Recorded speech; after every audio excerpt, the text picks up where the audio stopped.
Here's how I got my writing to go viral in just a matter of days with one key lesson. Hey friends, I took the writing course run by Sean Puri of My First Million fame. It took my writing from getting no views at all to tens of thousands of views.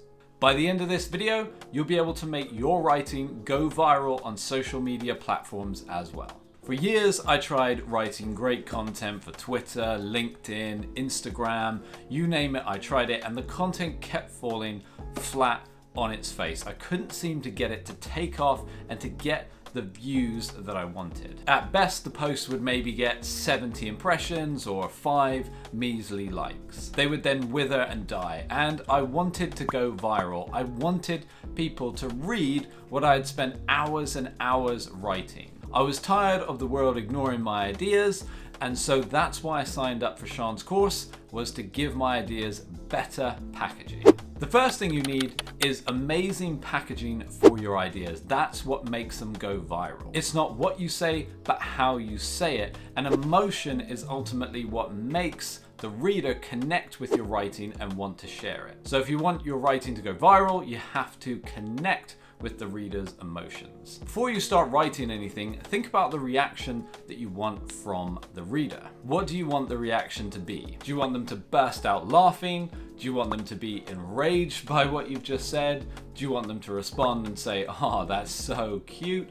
Wow, that's amazing." Or, "Oh, I get it now." You need to focus on this one line at a time. If we take the example of Twitter, your focus needs to be that very first tweet. That needs to stop the person dead in their tracks.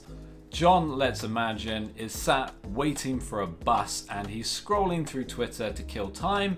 You need to make sure that that first line grabs his attention, stops the scroll, and makes him actually read what you've written under. Your number one goal is to get someone to stop and read that very first tweet. Next, your mission, should you choose to accept it, is to get them to read the next line, and so on and so forth. You need a snappy headline to grab people's attention. If your headline doesn't grab the reader's attention, then the rest of what you've written is a complete waste of time. When I say headline, this can be the title of a blog post, an email subject line, the first tweet, or the very first line of a post on LinkedIn or something like that.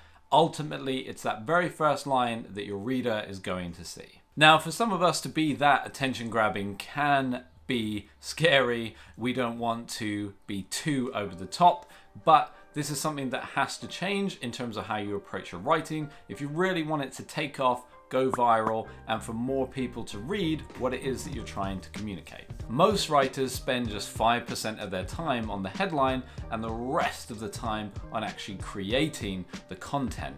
In order to go viral and to have a bigger impact, you need to switch that, and you need to spend at least 30% of your time creating the headline and the remaining time on the post. That might seem counterintuitive, but that is one of the biggest and most key factors that is going to change your posts from dying when they get tweeted to actually being successful and taking off and going viral. And that's the key change that I was referring to at the start of this video. I now write about 25 headlines before I go ahead and post the tweet or the email or whatever it is that I'm crafting. The next key tactic is to keep it simple. So having done a law degree in the past, and of course throughout school, you get rewarded for using ridiculously complicated words that only a small number of people understand, and it's completely pointless. You need to simplify your words. This has probably been the most challenging aspect for me, is to actually change my writing style. But when you keep it simple,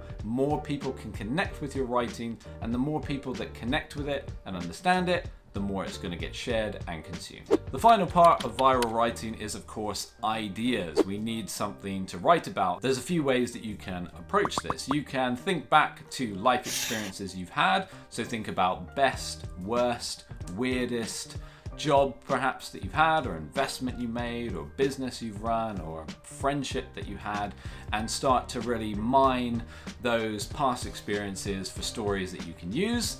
or you can go out and mine for gold. And that just means looking on forums like Reddit or similar forums in your industry or specific niche to find ideas, see what people are asking about. Another great one is Google Trends. Go and have a look and see what people are actively searching for. The final element to this is how you approach it. Are you going to write your posts or your tweets from the perspective of a generous expert? So you are an expert in a certain field or topic and you're sharing the knowledge you've learned over many, many years, or are you going to approach it as a curious beginner?